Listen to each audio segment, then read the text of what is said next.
For continued survival, growth is an inevitability, but it must be stable. A society must be stable enough not to destroy itself, but flexible enough to evolve and grow in order to be able to survive. A society cannot survive within stagnation. When a society is stagnant, then suffocation of the society will soon follow. Suffocation within a society will breed more suffocation, and suffocation will lead to death. When a society becomes unstable, this instability will lead to violence, which leads to more instability. These cycles are sometimes difficult to break. However, there are greater and more immediate concerns than cycles within our current society. There has always been violence and control over others even before concepts of society were formed. However, over time, and especially in this age, people have living out violence and exerting control with deadlier weapons and means.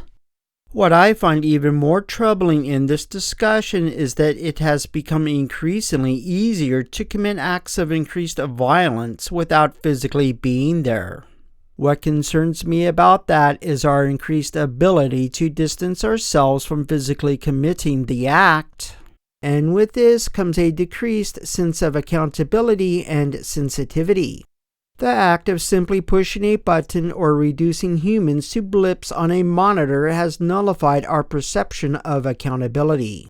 Pushing a button or making a statement advocating violence is different from wielding a sword, but it has the same or even amplified results. We do not have to physically commit the act ourselves to hurt or kill someone else or cause a chain of events resulting in harm. We have accepted this disassociation from results that are products of our actions. We have reached a point in the natural progression of our knowledge where our current violent, destructive, or controlling nature has made extinguishing our very species a certainty. As we grow as a species, our knowledge and intellect increases, and we will gain an increased thirst for knowledge and data. We should pursue this, but not with the methods that are counterproductive for the survival and improvement of the human species. We must drop destructive and unproductive control of others, so that we have a free hand to reach for peace. How can we hold on to peace if at the same time we are also holding on to violence and control of others? Yet I choose to have hope and confidence that we will outgrow our need for violence and control. Remember, violence is often the last resort of those who do not plan ahead.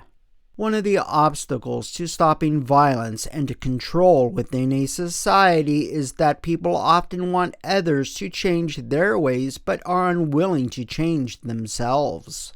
It is in our self-interest to examine ourselves. So many people do without the basics of life while we race toward Armageddon. Hundreds die, thousands die, millions die, hundreds of millions die. Sometimes this seems not to affect some people one bit, yet they have the time to try to mandate the lives of other people. We, as a society, can be manipulated to follow paths of violence and or the control of others. But when we as a species refuse to be bombarded by or become a part of the many forms of violence, control, and oppression, then we may be free to explore our full constructive potential. To help me continue, please consider a like, subscription to this channel, download of my free ebook or articles, or visit my website or social media channels. Thank you.